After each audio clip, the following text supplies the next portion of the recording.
Did you just ad-lib your burp? It sounded like you went, hey. I think that was just the burp. Oh, okay. I think maybe you subconsciously ad-libbed your burp. Maybe. I do ad-lib random things. Yeah, no, I've noticed that. Somebody's got to do it. Stu's not here. That's true. You know it's bad when you get like your drive-through order. You're like, oh, good move.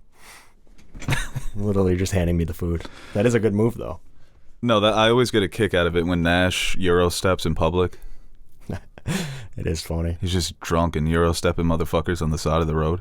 That's always fun. I pretend if I'm in a crowded bar, I'll Euro through, but no one's looking. But I'll just be like, oh, and in my head, I'm like, still got it. Break some ankles, yeah. Yeah. Yeah, that's always fun. Still got it. We all have the footwork of 80-year-old men. I'm trying to think who's the most coordinated out of the friend group. By default, it's probably Teddy. When I was, I guess it's kind of related. The last election, whatever, I went to go vote, but the poll was at an elementary school. And I was looking at the rims because they were down it was in a gymnasium. I was looking at the rims and I'm like, yo, I think I can dunk. And I saw someone I know there. And then the next couple of days, like, I saw him again. I'm like, were those, like, you remember the rims, like, in the gym we were just at? Like, are those lower because it's for little children? He's like, yeah. I'm like, fuck. I was looking, I'm like, yo, I could bring it down right now. Not at the pole, but like maybe some open gym. But yeah, that shot because I haven't seen a basketball hoop in God knows how long. I'm like, yeah, I think I grew a little. Yo, can I get up there, man? Am I going to the league?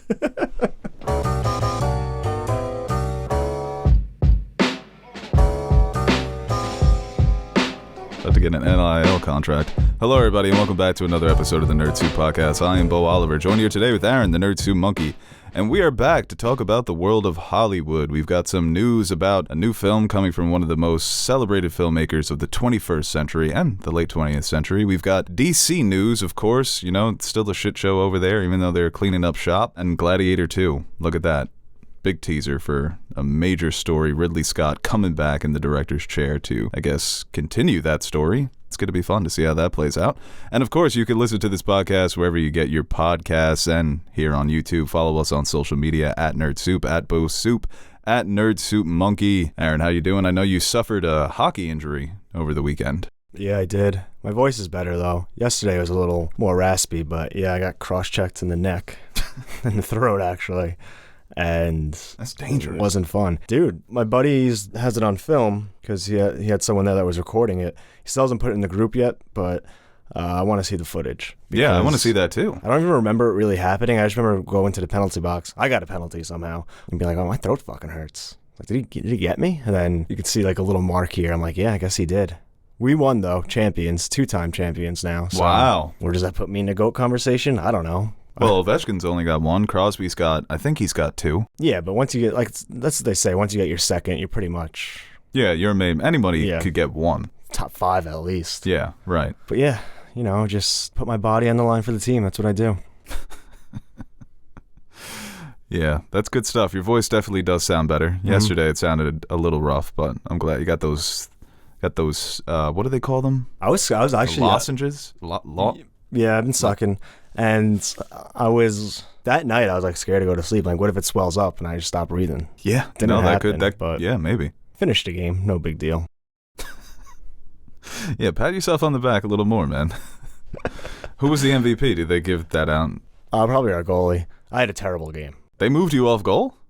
Oh yeah, I play center. Oh wow. But I played an awful, terrible game. There was one play where I mishandled the ball. He took it up. I'm going as fast as I can because I made a mistake.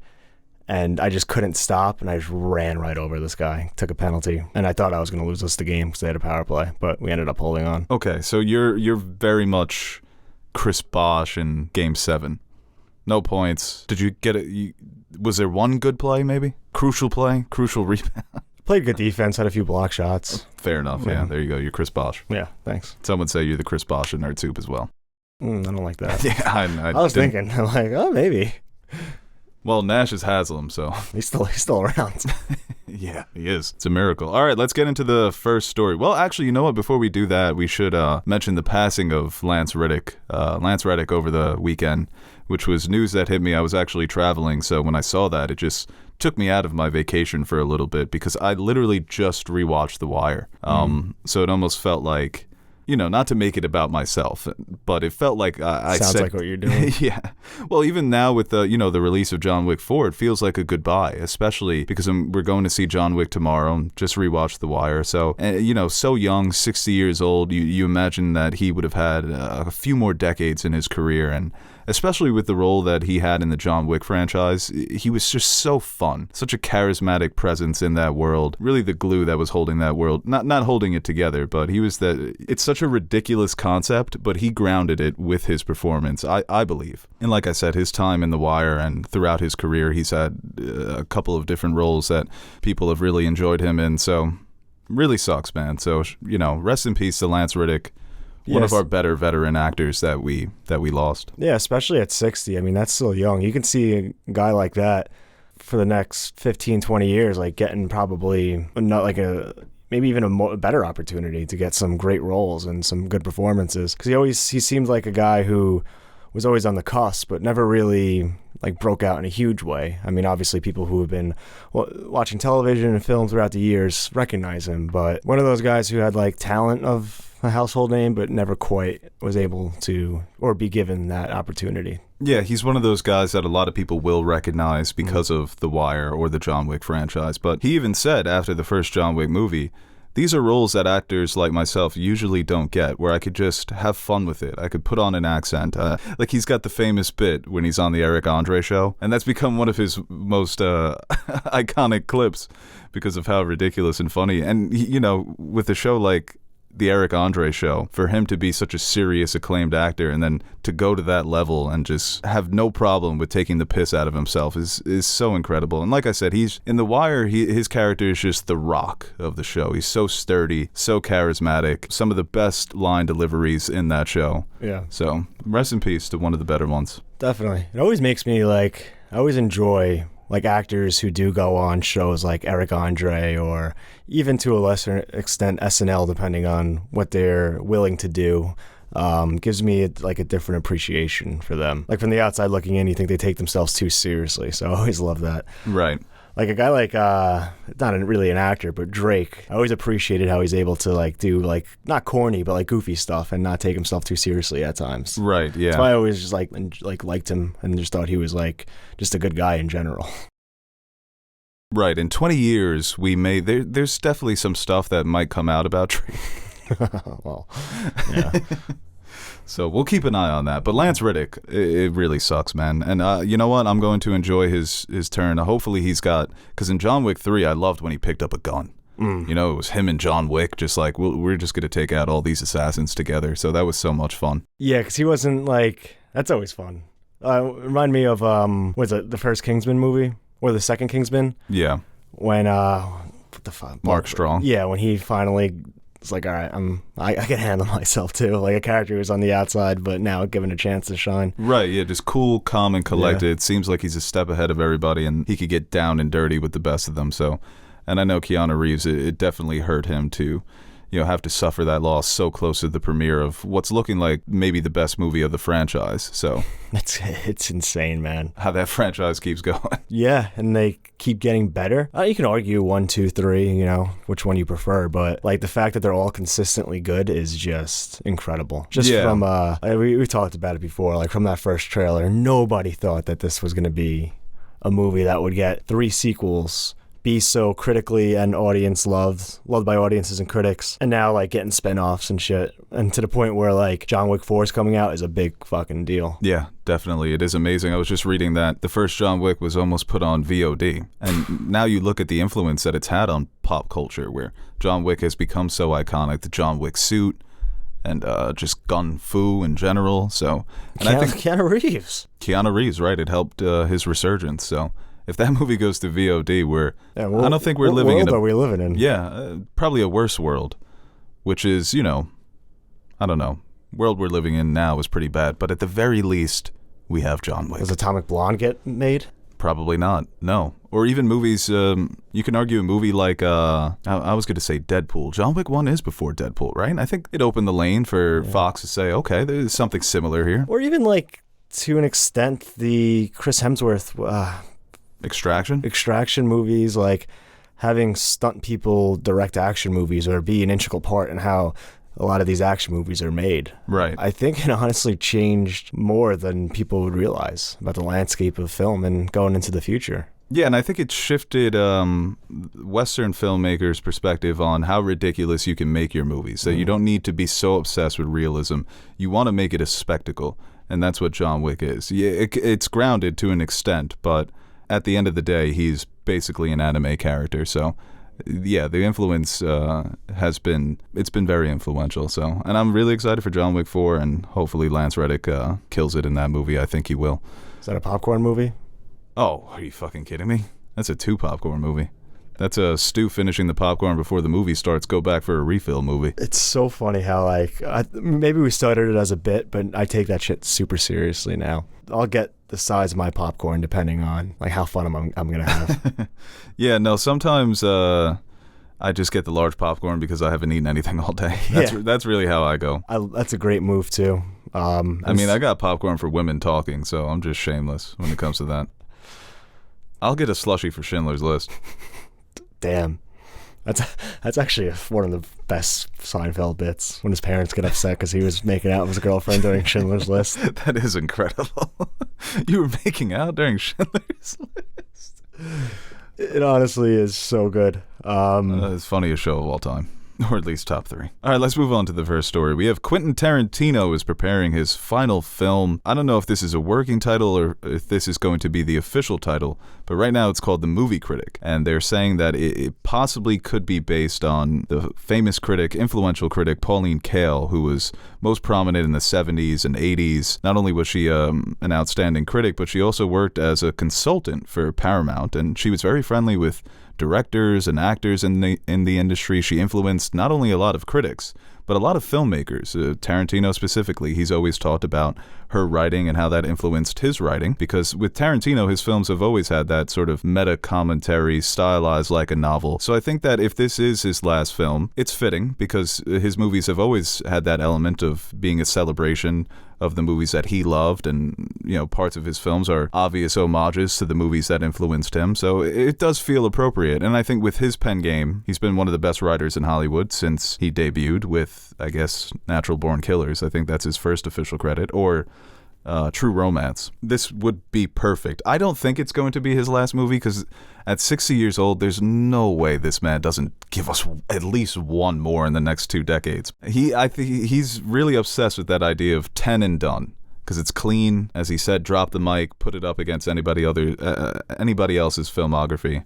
Because it seems like there's 2 types of directors. There's a director that directs a million movies, like Scorsese or Spielberg, and then there's Kubrick, who does like 8. Yeah, I hope he keeps making movies. We talked about it for a while, like what his last film is going to be, but if this, maybe it is. Maybe he's just like, I'm done. I said all I need to say, and I can kind of just, like you said, put my movies against anyone else's movies. I'm comfortable with that. But someone who's like you said, loves cinema, loves the art, probably will get that itch sooner than later. And maybe he just moves to TV. There's been talks about that series he's doing, so maybe he'll dip his toes into that and start developing mini-series, limited series, or regular old television. So we'll see. I hope it's not the last, but I don't really know.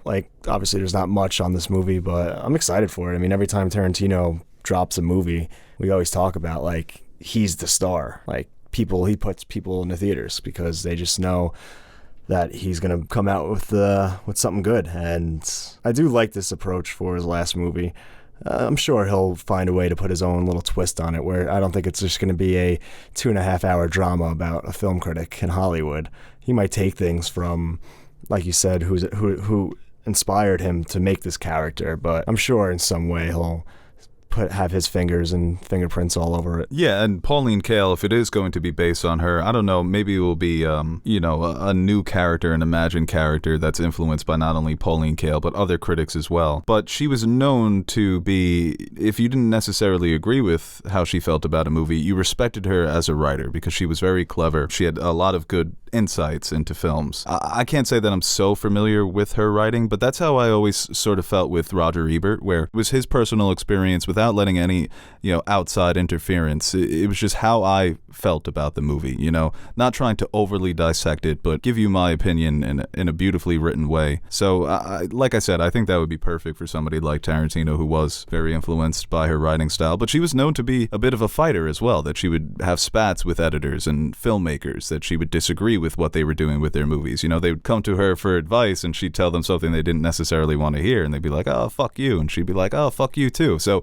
that's a Tarantino character. I wonder if she reviewed any of Tarantino's earlier films. I think she did, yeah. You know what? I probably should have looked that up before this, but I was recently reading her review of 10 out of 10, perfect, genius. It's like, I gotta make a movie. Yeah, I gotta make a movie about her. It would actually be better if she panned him. Right, that would be really fun. cool. Even just from the perspective of still respecting somebody enough who doesn't like the way you make movies, but to still appreciate the way and the reasons why they don't like them. Right, and to me, that's the, when an artist, we don't know if that's how it went down, but I think sometimes a lot of these artists, because Seth Rogen recently was talking about, critics being negative, they don't realize how that impacts you personally. And it's like, well, I can understand if critics can sometimes make it too personal, but I think Pauline Kael and a guy like Roger Ebert is proof that there's something to the art of film criticism. They always say critics are just failed artists. But I think that, listen, Tarantino is proof here, if this is actually going to be about Pauline Kael, that they serve a necessary purpose. Sure. You're not supposed to listen to a critic and follow their opinions all the time, but you want to get a feel of how other people feel about movies, and sometimes you might not necessarily agree with the entire thing, but you could take a little bit of it. I remember and this is like, we're not like critics, but I remember telling somebody about like what I do and kind of with the podcast thing, and their first question was like, why do people care what you think? I'm like, I don't know. It's a good question. Yeah. It really is. But sometimes people will tell us, if you guys don't like something, I'm not going to watch that. And I hate hearing that. Mm-hmm. I understand it because there's only so many hours in the day. Not everybody is going to watch as many movies or as many shows as people with podcasts. And then there's a lot of our followers who watch more than we watch, or especially when it comes to television. So I think that it's nice to have somebody that you can listen to, get a feel for a movie, right, and then go into the movie and make your own opinion. I think that's the best way to do it. But some critics these days, though, they do make it all about themselves. Yeah, especially in the YouTube sphere. Sure. It's a weird... So yeah, like sometimes it's hard to. I understand that. Like people have their own biases and opinions going into something, and it's hard not to view something through your own eyes, because at the end of the day, that's what you're doing. So yeah, I think it's become... Obviously, it's different now with social media, and so many people have access, which I think is a good thing. Like anybody can review movies now with Letterboxd, and you get so many more opinions. And I think at the end of the day, that's kind of where how you choose who you follow or who you like and whose opinions you like, just if they like similar shit to you. So yeah, it's definitely an interesting topic to dive into, but I think it's right up his alley. Yeah, so. Yeah. And people have been suggesting maybe Olivia Colman to play the lead. There is a resemblance there, and that would be the first time those two work together. But Tarantino's always the guy that we bring up when somebody asks, who would you like to see work with, great actor who hasn't gotten the chance to work with a good director. It's like, Michael Fassbender would be perfect in Tarantino movies. Well, more Tarantino movies. Hopefully he gets brought back for this one, maybe. But even people were throwing around Jennifer Jason Leigh. But I think Olivia Colman acting Tarantino dialogue is such a great recipe for success, because she's incredible, and she's delivered so many great performances just over the last 5 years. So this can almost be the pinnacle of the run that she's been on, especially when you factor in the amount of Oscars Tarantino has gotten for his actors. So. Right. Yeah, I wonder if it is his last, he's going to bring back the crew. Right, at the very least, Samuel L. Jackson's got to be in this. And the thing is, you can get some of the actors that he's worked with to play some of the famous actors of the time, because apparently she was good friends with Warren Beatty. So you can get an actor to play Warren Beatty, and you can get an actor to play some of these other filmmakers that she had relationships with and editors. So I think that it could be an ensemble cast that spans all throughout Hollywood. And Hollywood's a big town with a lot of colorful personalities. So I think there's potential there to bring the whole gang back together. When's the last time he worked with, I feel like Madsen hasn't been in his last couple. Has it? Is he alive? I think so. Okay, that would be impressive if he wasn't and he still brought him back. Wouldn't put it past him. Yeah, he's still alive. Like Tim Roth. He was a big staple in the early days. Tim Roth, man, I love it. Is Mike Madsen, right? Yeah. I thought it was Mark Madsen. That's his brother. That's right. Yeah. No, they should get Mark too. No, it looks like he was in the Hateful Eight. Okay. Yeah, that's right. Hateful Eight, good ass movie. I was watching Pulp Fiction last night, actually. Good movie. I haven't rewatched that in so long. It was probably like at least years. I always like see like little clips or if it's on TV or something, but like start to finish, it's been a while. I always love the scene where Bruce Willis's girlfriend asks him what his name means. It's like, our names don't mean anything, honey. We're American. Butch, right? That's his name. Yeah. It's an odd movie to be considered one of the greatest of all time. Not saying that it doesn't deserve it. Like, I understand why people like it, and I like it too a lot. But when you look at it, like its IMDb, it's like one of the highest. I think it's like top 5. It's always up on like the film bro category of favorite movies. But it really isn't. Like, rewatching it, I'm like, it's like a lot deeper than I remember or what I used to think of it. And it's an oddly shaped movie. In terms of, like, we've seen him in the past, obviously, Tarantino, do 2 separate narratives at once, kind of loosely connected, or meet at the end, like Inglourious Basterds is a great example of that. But, like, I was surprised, especially, like, that early in his career, like, what he was able to do and, like, kind of take some of those risks. Like, the Uma Thurman, John Travolta is, like, one 25-minute sequence, and then she's just not in the movie anymore. Yeah, I know, right? And then those 2 stories don't really tie in together. Right. Thematically, yes, but narratively, not really. And the way it's structured, like the beginning is the end, but the end in the timeline is still the beginning. Right. Yeah, it just comes full circle. Well, the first time you watch it, it's going to blow your mind. I remember I always joke, I was like, can he do that? Is he allowed to do that? But the influence that movie has had, people are still copying Pulp Fiction to this day.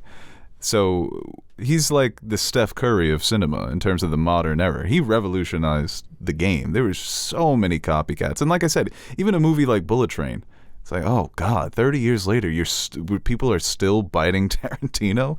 Make your own shit. Even Tarantino's like, I've moved on. Look at a movie like Once Upon a Time in Hollywood. People feel like, I don't know if mature is necessarily the right word to call it, but that movie feels like a guy who's, I don't know, sometimes I do think it could be his best movie because it feels like a director operating at the height of his powers where it just feels so much more confident than some of his previous movies. Where I'm going to let Brad Pitt just drive around for 3 minutes. Why? Because it looks awesome and it establishes an atmosphere.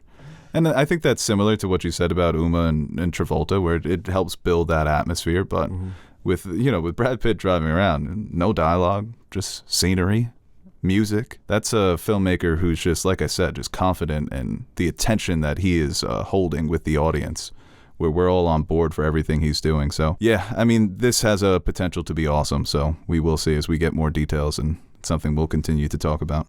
It's like, like the last half hour of that movie is just comes after the actual ending, but it's not. Risky, man. I never really non-linear narrative. Yeah. Revolutionary. I mean, not the first guy to do that, but in terms of to have that mainstream success, and to be told in that non-linear way. No, that's the one that really put him on the map when you think about it. And the dialogue too, super influential dialogue that has nothing to do with the story whatsoever. Just characters talking about the price of cheeseburger at McDonald's in France versus America, or $5 milkshake. $5 milkshakes, right? It's a bargain nowadays. Put John Travolta back on the map. Yeah, I always like looking at that, especially like going through IMDb, like seeing where Travolta was at his career. But I do have other movies too, but like that one, I was like, this is an interesting movie for him to pick. Right. And I'm like, I wonder where he was at his career, why he decided to do something like that. Yeah, then you realize it and it makes sense. Yeah. But I always love stories like that in Hollywood where it's, young independent filmmaker, super low budget, taking a risk, and it turns out to be the most iconic performance of your career. Not only did it put John Travolta back on the map, but Grease. it put... Yeah, that is true. What's the other one that he's in? Saturday Night Gotti. Fever? Gotti. Yeah. New York City, let me tell you, best city in the world. I need to watch Gotti, actually. You never seen it? I've never seen it, Oh, no. it's a wild movie. I need to watch it just to But it's not like... kick back, get high. It's bad. Really bad. But, like, I've definitely seen worse movies, but there's, like, no story to it. None of the scenes, like, it has zero flow to it. Like, it's, like, technically bad. Right, yeah. Like, some of the scenes aren't, like, god-awful where you can point out and make fun of it, like... The Room, for instance, but the movie, like, it's just not a movie at times. If it looks like, from the clips I've seen, a student film of somebody who just doesn't have it. It's like if they don't know where to put the camera. If you got some people together who knew how to structure and do some editing things, like, you can put that movie through that and it'll come out considerably better, but still not good. Right. But, like, okay, this is a movie. Yeah, no, it definitely feels like one of those movies where, like I said, the crew, the editing, the editor, just have no idea what they're fucking doing. So that's probably what I'm going to watch tonight. Gotti? Ooh, let's have fun with that. When the Pitbull soundtrack comes on, don't be confused. That they meant to do that. You know what? Going into that movie, I wouldn't expect anything else, honestly. If Pitbull needle drop. Did I leave my speaker on in the other room? Was Gotti around during Pitbull? I always hate that when movies do that, especially period pieces. Only Tarantino's allowed to do it. Like when Rick Ross comes on in Django. No, like... Or Tupac. Like Jay-Z being in, was it the Gatsby trailer? Like, okay, but like, that's Jay-Z. He's doing Pitbull. I don't sleep on Pitbull, man. There's something there. I'm not sleeping on him. Not everybody could do what Pitbull does. I respect Mr. Worldwide in my home, but it's still Pitbull. All right, let's move on to the next story. You think The Rock will ever find himself in a Tarantino movie? No, which is sad. Like, I could see Batista or Cena in it. I honestly could at this point. Bautista, 100%, yeah. Or Cena, definitely. But I actually think Bautista would be perfect for a Tarantino role. Hopefully he does more movies. I don't know if they can fit him in the movie Critic. But, you know, The Rock might be looking for some work because his reputation is taking a hit over the past couple of weeks. He's the critic that everyone else hates because he takes up too many seats. Who, The Rock? No, Batista. Oh, Bautista. Fucking broad-ass muscles. Right. And then The Rock is the critic that... pretends to like everyone and is just destroying... Right, yeah. ...the industry from within. Well, okay, so we're talking about this story here. You know, we have all the reports about The Rock refused to do a cameo in Shazam 2. He didn't allow Zachary Levi to cameo in Black Adam. And he also didn't allow Hawkman and Dr. Fate or other members of the Justice Society of America to cameo in Shazam 2. I think there's two separate issues here. It's the issue of Warner Brothers leaking all this now. And also, which I think that's kind of fucked up. But also The Rock, like what the story is, he's also being the baby also. Right. Yeah, definitely. There are two stories here with The Rock wanting to position himself as the new center of the DCEU. As he said, the hierarchy is going to change, which is fine, but this is a classic example of giving the players too much power. It's like when an organization says, sure, you could pick the coach, you could pick the roster, you could pick the GM, and then it all goes to shit. The Rock is trying to be CEO, producer, executive producer, star. I'm not going to fight against Shazam because Zachary Levi's not an A-lister like I am. I could fight against That's who The Rock goes against. The Rock fights Superman. Mm-hmm. I'm not Black Adam. I'm The Rock. Black Adam is The Rock in this scenario, which could have worked out nicely if Black Adam was made by a good filmmaker, or if Black Adam was made to be a better movie and Cavill was making movies as Superman still. And it's just like, oh, this is a no-brainer. We have The Rock and we have Cavill. Why don't we just put those two up against each other? That's huge. That could do big, big money. But nothing was going smoothly for the DCEU. So The Rock trying to force this into fruition was misguided, I think, to say at the very least. But also, this whole idea that The Rock not being in Shazam 2 is why Shazam 2 is failing, that to me is ridiculous. Or that he sabotaged both franchises. Like, the DCEU was humming along until The Rock showed up. They're shifting the blame for their own incompetence. But I mean, the more you hear about everything with The Rock and the way he tried to like strong arm the studio, it's also kind of fucked up as well. I mean, because if you really loved comics and respected the character like he claimed to have, you know how important Shazam is just more important than Black Adam. Yeah, That's you just the are facts. supposed to be Yeah. Shazam's little homie, if we're being honest. Yeah, it's not my fault you decided to pick this role and be this character. Probably going in saying, yeah, that's a cool idea, and, yeah, I'll fight Shazam. But meanwhile, in the back of his head is like, no, I'm going to make Black Adam the biggest thing. Black Adam's going to be on the top tier of superheroes by the time I'm done with him. Because there's a great fucking story with Shazam, Superman, and Black Adam in one altogether.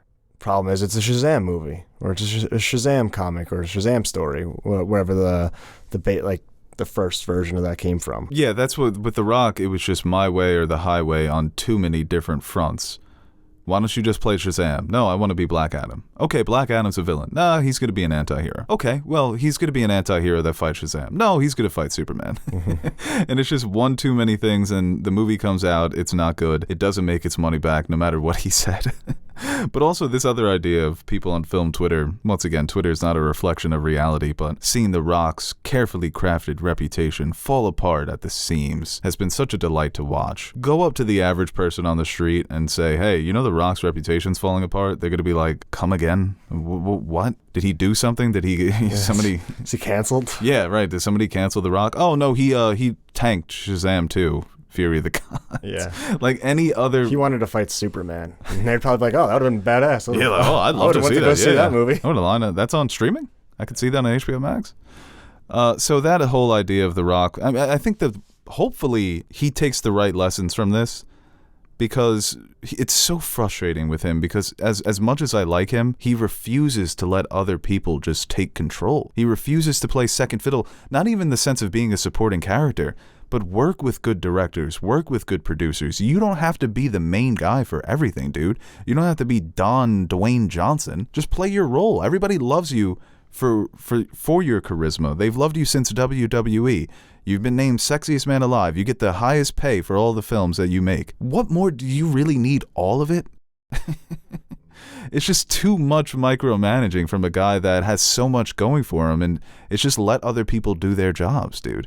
I think it's funny that DC is taking out this hit piece now. Yeah. It's just weird, because it's not a good look, burning bridges with the biggest star in the world. Because he's keeping an eye on this shit. Yeah. I wouldn't be surprised And, if... Zachary Levi... Other actors are probably keeping an eye on it too. Right, exactly. And Zachary Levi put on his story, "The truth shall set you free," when this article came out. All right, so now Shazam and Black Adam. Let's get it. Bro, but knowing the personality of The Rock, he's not going to let that skate. It's like Rocky 5. We're not going to do it in the ring. This is going to be we're gonna do a street It's fight. just a street brawl. Poor Zachary Levi.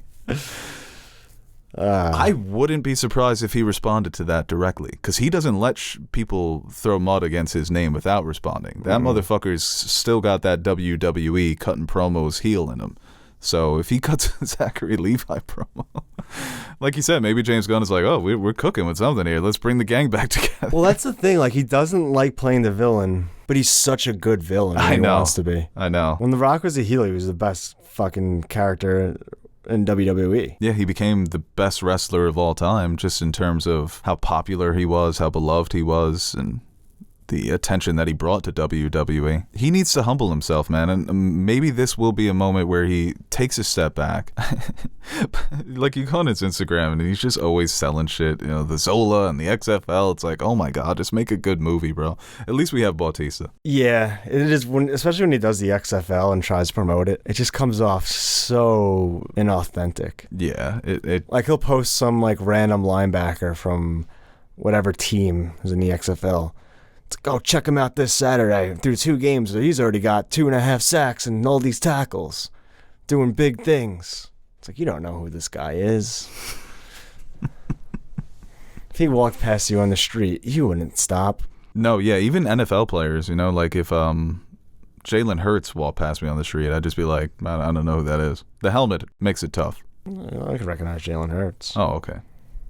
But The Rock claiming to, like, hype up, I don't know. It's just... I'm trying to think of another player that maybe both of us couldn't recognize. Like DeAndre Hopkins. You'd recognize him? Yeah, I would. Oh, God. You're a fucking football nerd. Well, he's got the, I think he's got a distinct... Does he have dreads? Features. Yeah, he has dreads. Oh, shit. Tom Brady walks by in the street and no idea.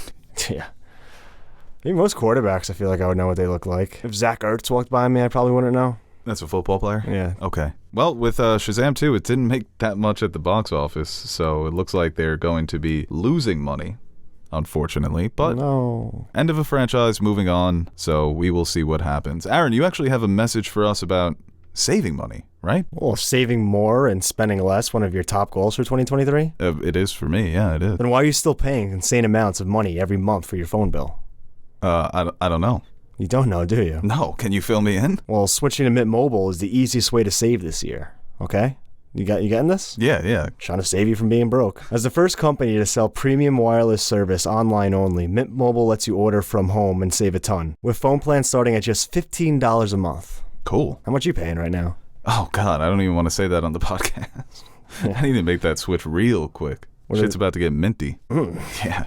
For people looking for extra savings this year, Mint Mobile offers premium wireless for just $15 a month. By going online only and eliminating the traditional cost of retail, Mint Mobile passes significant savings onto you. You listening, Zach Levi? All plans come with unlimited talk and text plus high-speed data delivered on the nation's largest 5G network. 5G? More than 4. Use your own phone with any Mint Mobile plan and switch easily in minutes with eSIM. Switch to Mint Mobile and get premium wireless service starting at just $15 a month. Damn. And you can get the plan shipped to your door for free. Go to mintmobile.com/nerdsoup. That's mintmobile.com/nerdsoup. Cut your wireless bill to $15 a month at mintmobile.com/ Nerd Soup / Nerd Soup. Yep. Link in the description. Hell yeah. If you're looking for it. Phone companies love charging you crazy amounts for nothing. They really do. It's insane. It's one of those things that like people just learn to accept. It's like, I guess I need a phone. But no, there's other options out there. It's kind of like airlines or like Airbnbs. Like they just charge you because they can. And you're like, I have no other option. I just stayed in an Airbnb. I'm so afraid that they're going to try and hit us with like, you forgot to, bless the house with incense and you didn't do that? all the spirits. We found a bunch of spirits in the living room. Bad spirits, bad vibes. $300. It is insane. Like, I hate getting hotels because you're like, $250 a night. Not bad. Whatever. Then you go to check out. It's like, why is it $2,000? I'm only staying for 4 nights. That's a hotel or an Airbnb? Both. Okay. I get you. There's processing fees, this fee, that fee. And it's like, all right, can't get this one. It's like, how bad do I need a bed? Yeah, it's weird because I thought Biden ran on the campaign of getting rid of all those fees for hotels and Airbnbs. Did he? Yeah, I think so. That was one of his main campaign promises. I mean, someone needs to take a look into it. All right, let's move on here to the next story. We're talking a little Gladiator news. We teased this at the top of the podcast, but Ridley Scott's Gladiator 2 has been announced for a few years now. There were rumors in the beginning that it was going to feature Russell Crowe's character in the afterlife fighting against the Roman gods, which to me sounds absolutely incredible. But based on the recent casting news, with After Sun's Paul Mescal going to lead the movie, and Denzel Washington joining in a supporting role, makes me think that no, that's probably not going to be the premise that we were promised. Gods? They're just all the Greek gods with new names: Jupiter, Mars. Oh, yeah, planets. Yeah, the planets. Yeah. Venus, god of beauty. That's Roman. Neptune, god of the sea. Didn't they mix it up with Jesus a little? Yeah, no, they knew each other. They hollered at each other at the club. Yeah. Oh, that's a new kid. They didn't like him. He says he's the son of the god. Jupiter was like, yeah, let me see this new god. Pulls up his sleeves. Yeah, oh, okay. Well, they always make the jokes with God of War. It's like Kratos when he fights Jesus and then realizes that he's overwhelmed by Jesus' unwavering love and compassion for all living things, and he gives up his life of murdering people. That's how it works. It's just so funny, dude. Well, it would be funnier, though. Like, wow, this is such a what a peaceful and loving man. I will kill everyone who doesn't follow him. Yeah, right, exactly. Yeah, that would be Kratos' interpretation of that. But they were actually they were supposed to make Kratos and 2 other gods the 3 wise men who visit Jesus. Yeah, there was an idea to do that because they reference. Why is Hollywood and everyone so scared to tackle the J-Man? It's not as fun. It's not as, you look at all these other mythologies. They're superheroes. Right, yeah. And with Jesus, it's like, he turned his body into bread. Yeah. You can't monetize that. Well, you could. Just not for movies and shit, you know? It's not entertaining in that sense. But like even like little things like Thor going to meet all the gods in Love and Thunder, they wouldn't put Jesus there. Right. I incorrectly said on a podcast that there was a carpenter. There wasn't. That was actually cut out. They wanted to include a carpenter to hint at. I also incorrectly said Jay-Z wrote Dr. Dre's The Watcher 1. Mm-hmm. It was actually Eminem who did the zipped up in plastic when it happens. That's it. Damn. So not the first time Jay-Z has used. Jay-Z used it. Yeah. The hook and Takeover. Mm-hmm. Takeover breaks over. Yeah, Gladiator 2 though. Denzel Washington, awesome. I mean, he's playing Jesus.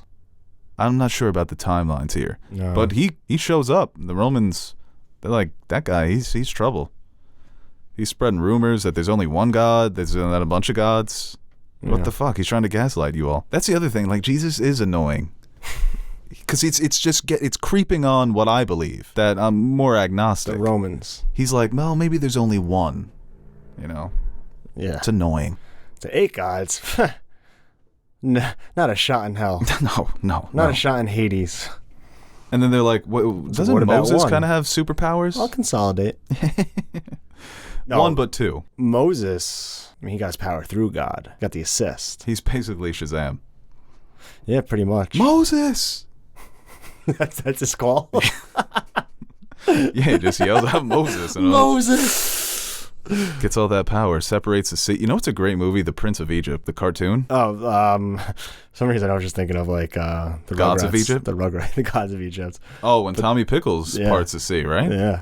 There's a lot of good ones. Rugrats were wild, man. I mean, Exodus, the old one. Yeah, right. The Moses story is actually one of the better stories in the Bible. No, it's Moses, definitely very cinematic. Yeah, it's fucking brutal too. Yeah, no, it is. I mean, when in Prince of Egypt, when he kills all the firstborns, it's super disturbing. They're not fucking around. No. Let my people go, motherfucker. Yeah, but Denzel being in a Gladiator movie, I mean, that's just awesome. We're just going to keep saying that. Indirectly invented matzah. Barry Keoghan being in talks, very appropriate. Have a creepy little guy after Joaquin Phoenix played the original creepy little guy. Commodus, I think is that's how you pronounce it. I don't know. And Maximus was Russell Crowe. He's dead. Went out like a G, though. Went out fighting. I love how Ridley Scott's just still going strong, right? Tarantino's, I'm retiring at 60. Ridley Scott's like, I'm going to keep making these movies. You're going to like some of them. You're going to hate the other ones, but I'm just going to keep doing it. I mean, Gladiator is such a... really is like a classic at this point, right? 2000? Oh, yeah, definitely. One of the better performances of Joaquin Phoenix's career still, and he's had so many great since then. It's a name people recognize, a name people enjoy. I think a lot of people's first reaction is like, why? Or why do this now? What's the story? But when you see the cast come together, more specifically like Denzel Washington coming aboard, makes me a little bit more hopeful. Because like you said, Ridley Scott, one of the best, but can be kind of the worst sometimes. He is the definition of hit or miss throughout his career. Yeah. So it's not even recently. It was so funny a few years ago, giving us House of Gucci, with which most people did not like, and then The Last Duel, which more people did enjoy. Some people even think The Last Duel should have had more Oscar nominations, especially for Jodie Comer. She was great in that. I loved how hammy Ben Affleck was. He's also got Napoleon coming out this year, and I think that's coming out on Apple Plus. So one of these are going to suck. You know what? If I had to say which one I preferred to be the better Ridley Scott one, it would be Napoleon. Joaquin Phoenix in the leading role.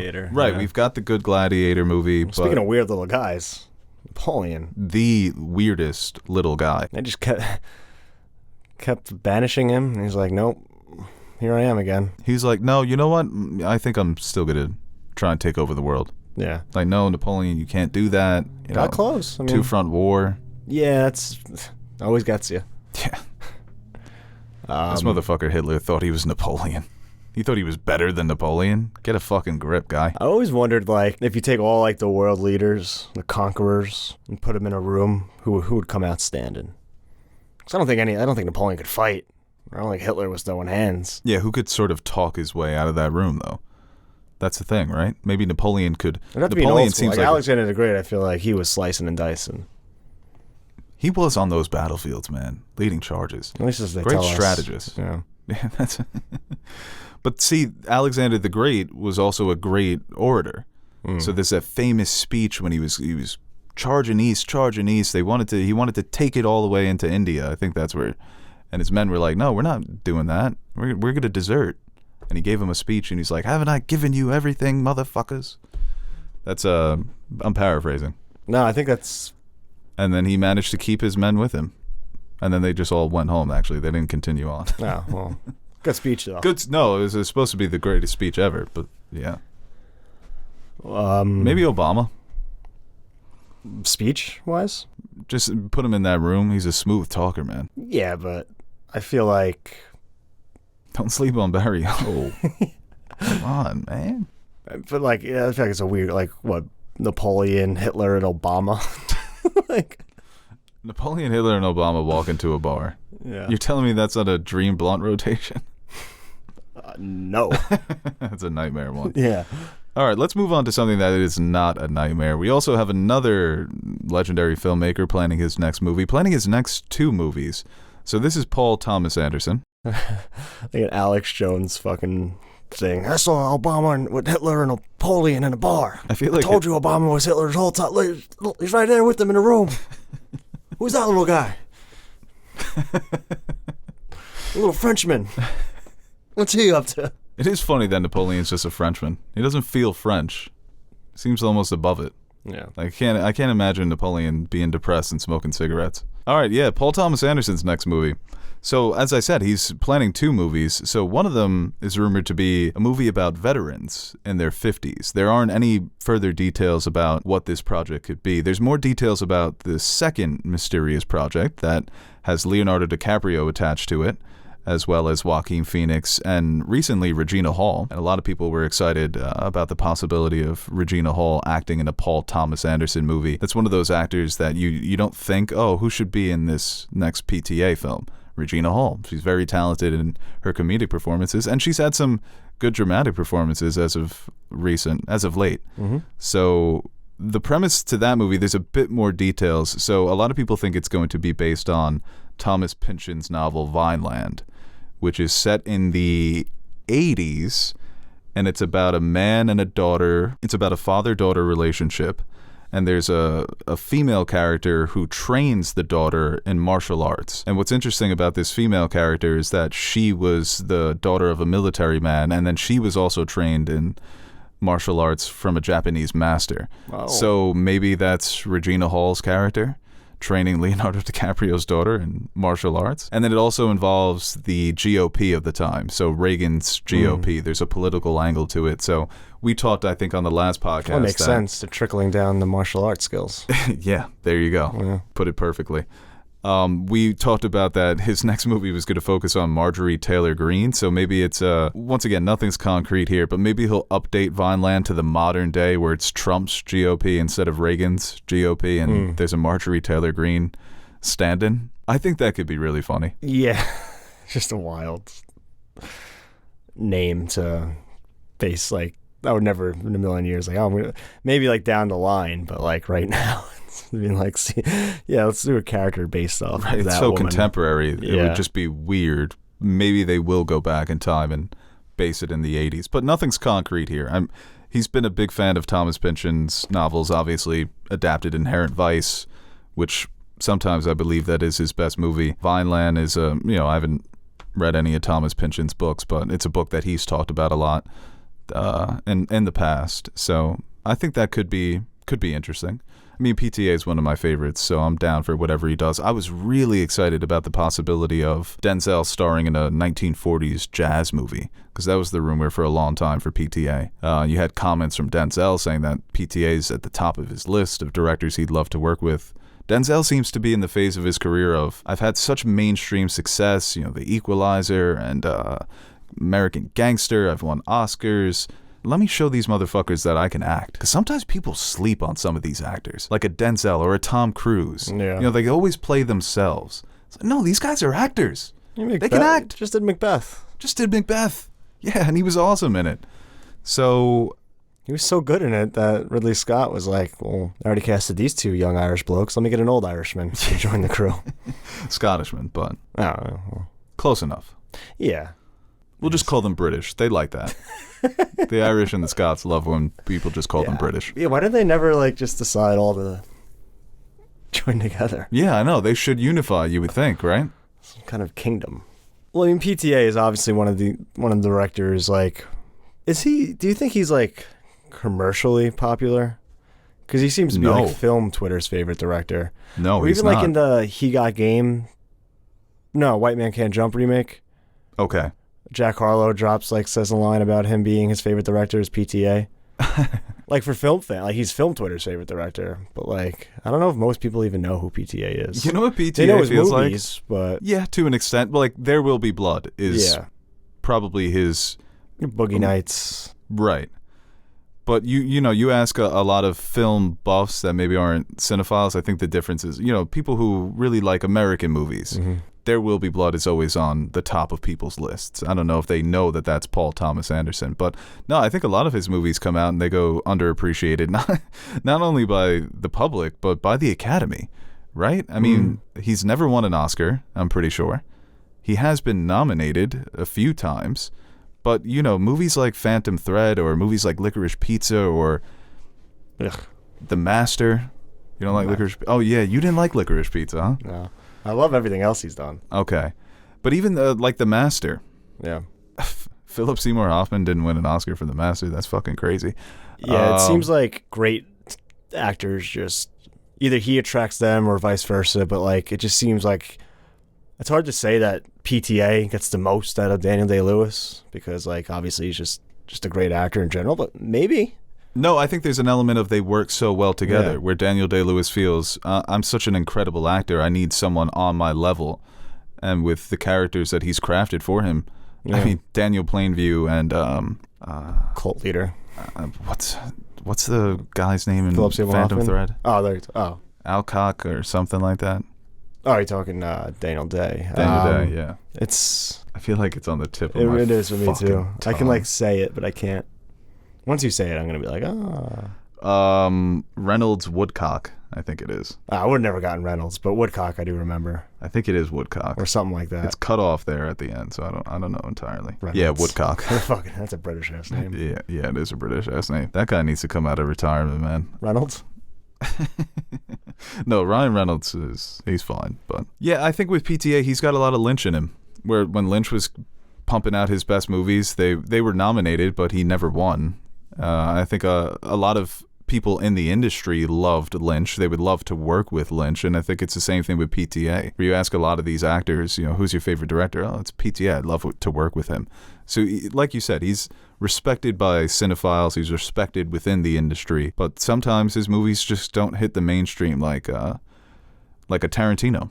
Because they're so closely tied together. They came out of the gates with very similar movies. That's one of the old classic debates, Boogie Nights or Pulp Fiction.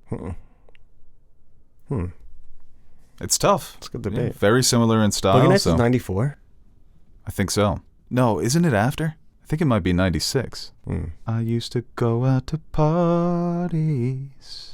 97. Yeah, so it was his second movie. I mean, look at that. The influence that Pulp Fiction had on Boogie Nights. So Pulp Fiction's 94. But he's someone who's going strong. On his official Wikipedia, it does say Vineland. So we will see. Yeah. Interesting story. Was it a martial arts movie, or is that just like a book, or it's just an element of it? Yeah, the little girl learns martial arts from a martial artist. So Karate Kid. Oh, that would be fucking hard as fuck, yo. PTA Karate Kid. PTA's Karate Kid? Hell yeah. PTA does an episode of Cobra Kai. All right, let's move on to fan questions here.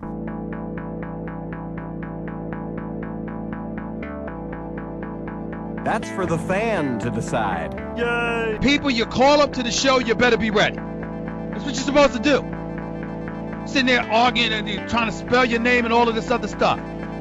It's not your show, it's my show. I'm giving you the opportunity to speak your mind. Don't call up here unless you got something to say. All right, first question here from Doolin. Who deserves an Emmy on Succession for their performance so far? Has anybody on Succession won an Emmy? Yeah. Yeah, they have, right? I mean, they all get nominated. Yeah. I know Matthew McFadden won. I think Jeremy Strong won. Oh, damn. Not last year, but maybe a couple years ago. If Brian Cox never won, then he should have won. Yeah, it's always tough with a show like that has the ensemble cast that's so well written. It's like the year that Spotlight came out and everybody wanted every actor in Spotlight to be nominated for Best Supporting Actor, and There's only so many nominations, so many slots, so it's tough for the supporting actors. I wonder who gets lead. Maybe Strong? Yeah. I think they might do Cox for this season, kind of because he hasn't gotten one yet. Okay. They were both nominated for lead last season, though. Brian Cox, man, he's just annoying. I hate to be that guy. Some of the comments he makes, it's just like, yo, keep that shit to yourself. I understand, like, Harrison Ford is a genuine cranky old man. It seems like Brian Cox is trying to play that role, but he's trying to pass it off as, I don't really care about anything, but I actually do care, and it's mean shit that, like I said, should be kept to yourself. Like, even the interview he did about Jeremy Strong, where he complains about his method acting, and everybody's like, oh, if you look at the full quote, he was very complimentary of him. But to double down on it, to have to keep going back, hit it over the head. He hates him. Sure, he definitely does. Which is fitting. He's method totally acting right then and there. That's why Jeremy Strong might be a genius, because he method acted into Brian Cox hating him. To method act as Logan Roy. Wow. Yeah, that motherfucker. Take that back. Jeremy Strong should win the Emmy. Leo and Inception.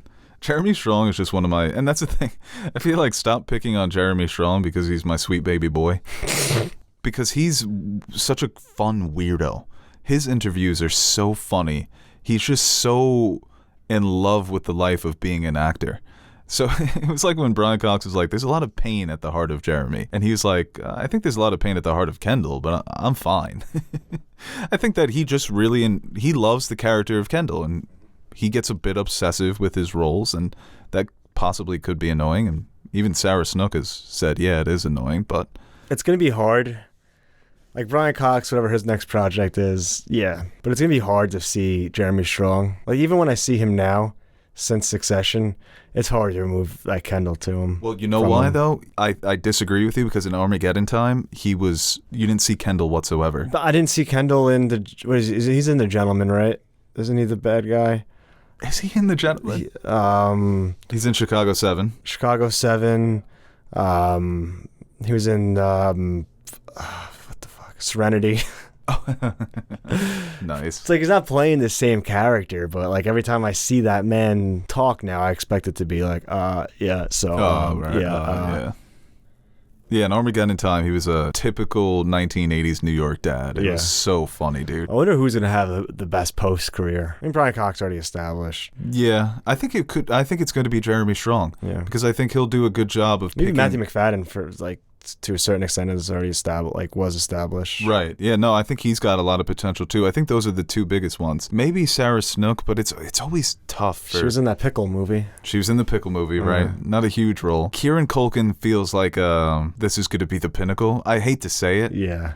But there are just certain actors that they never stick around. He hasn't even been in anything like, like usually you get that like... He was in No Sudden Move even last if it's year. in like a big project... or like a small role in a bigger project, you kind of see them trickling in every now and then. But I think Jeremy Strong will become a staple. Like when Pompeii came out during Game of Thrones. Right. Yeah, right. You see them. Yeah. Maybe they don't sustain it, but they're getting more opportunities. Nicholas Braun's one. That's going to be tough for people to...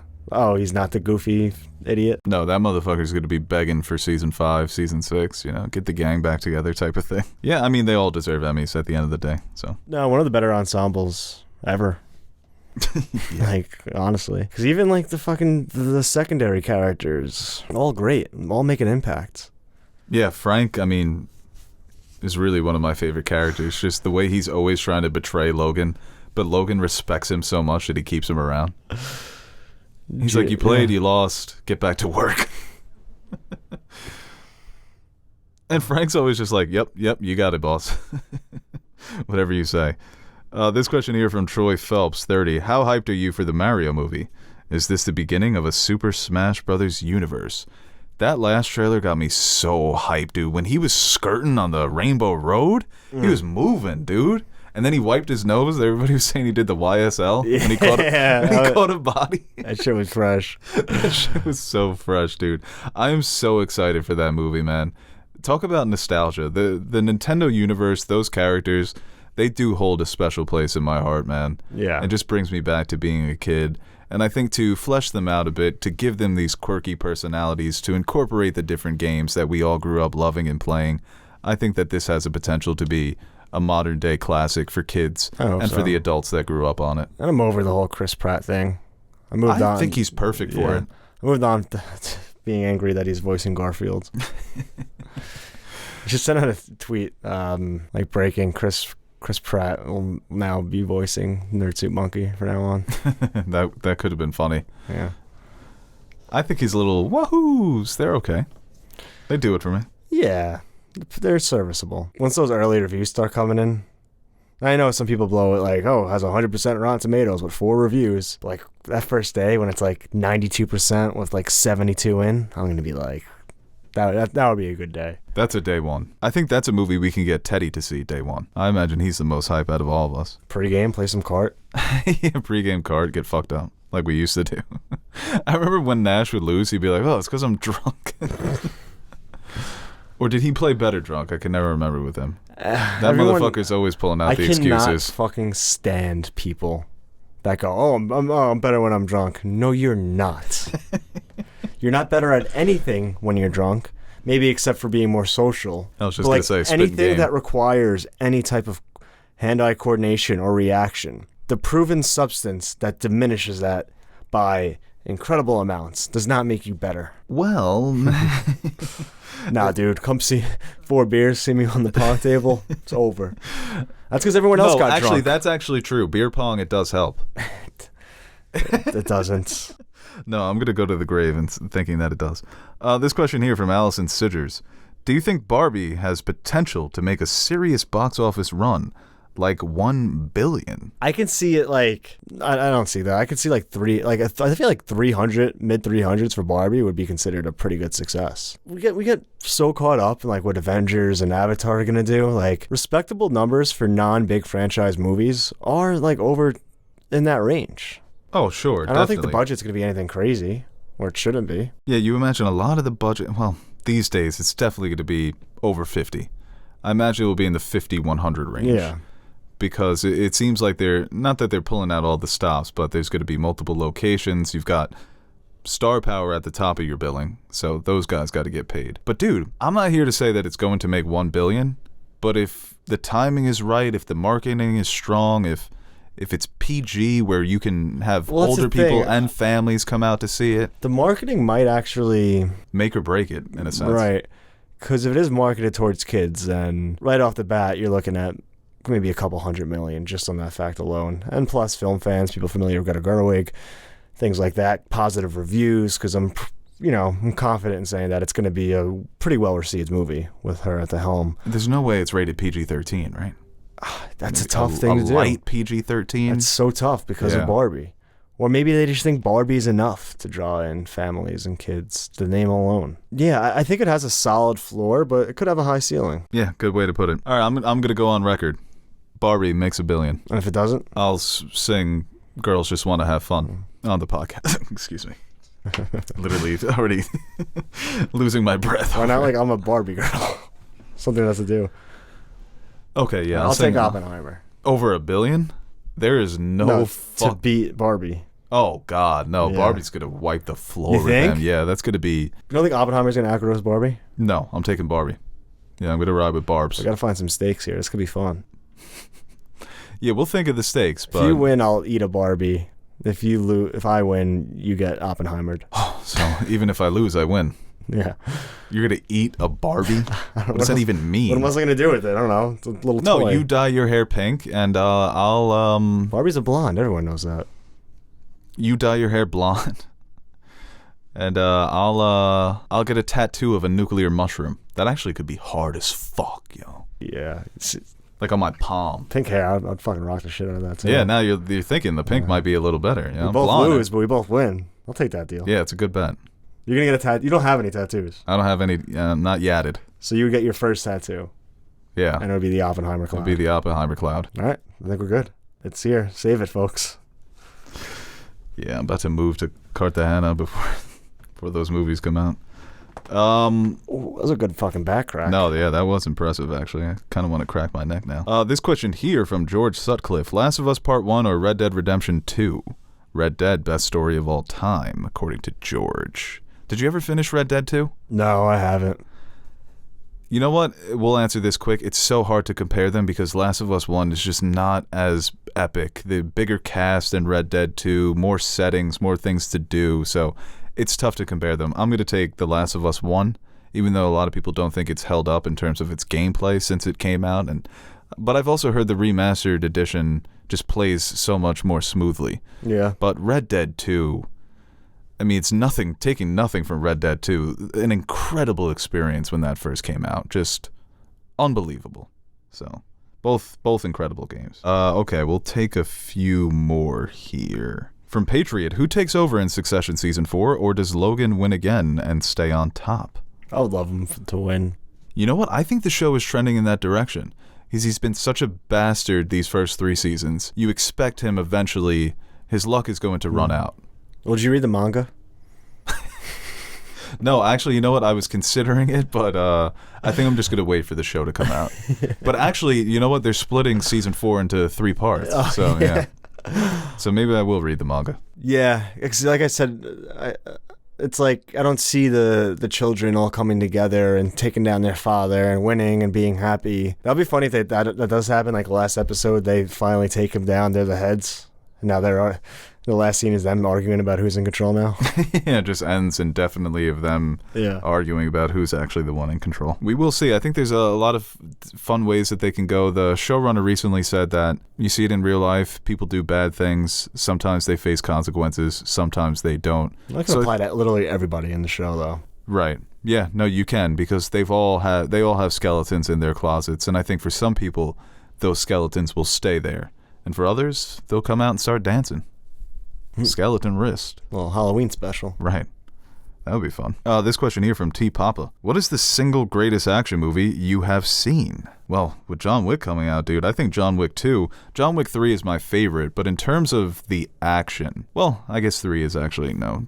I would say the action's better, but 2 and 3 are incredible. People love to consider Mad Max Fury Road an action movie. And I guess it is. Is it selling it short, though?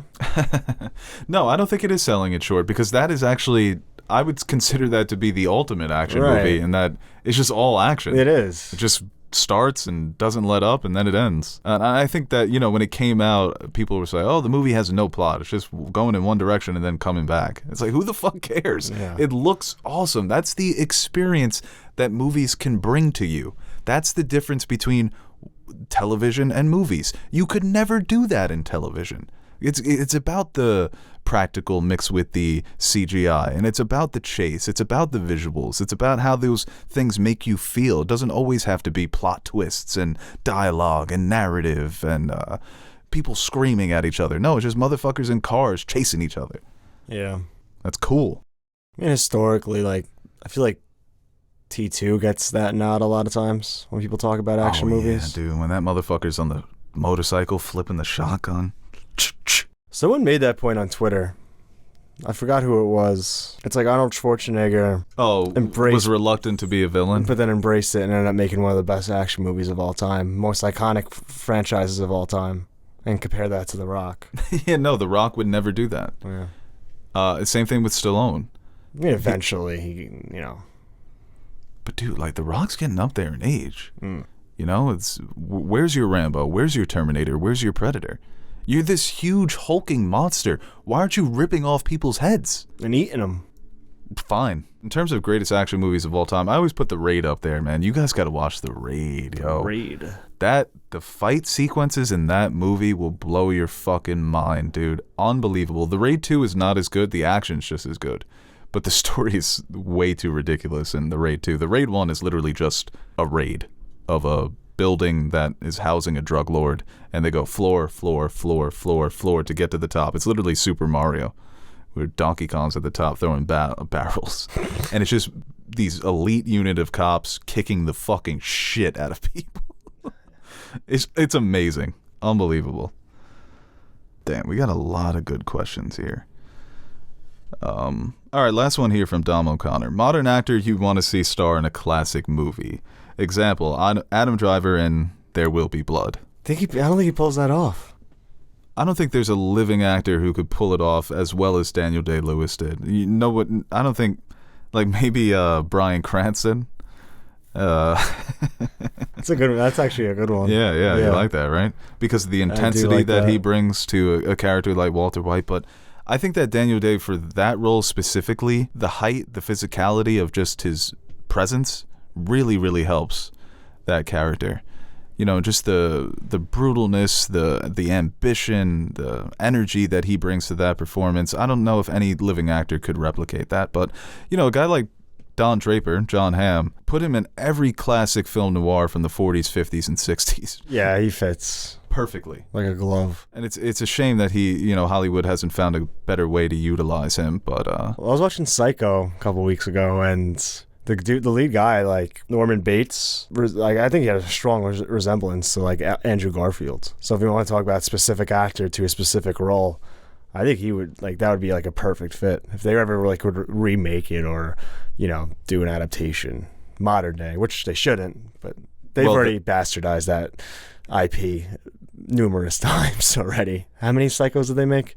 Well, the Bates Motel, the show, which I hear is not bad, but I think there's like 3 other Psychos after that. Yeah, no, there's the Gus Van Sant Psycho that's literally shot for shot.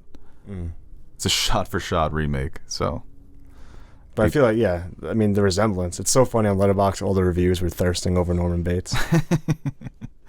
People really don't care if you're hot, man. You can fucking do anything. Yeah.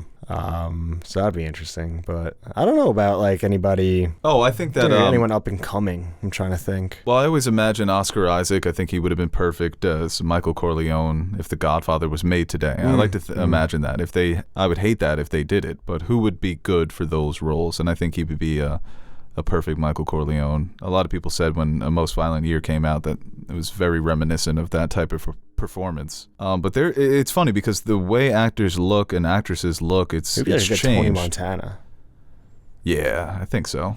Both Al Pacino. Yeah, both every Al Pacino. He's got that similar resemblance, you know, similar height, similar build, similar features. But the way actors look, because that's really the transition period from old Hollywood to what I guess you could still consider modern Hollywood, where actors in the 70s, they weren't these tall, dark, handsome, plain features. They were, you know, guys like Al Pacino, guys like Robert De Niro, guys like Robert Duvall, guys like James Caan, were just good-looking, sex symbols, but look like everyday people.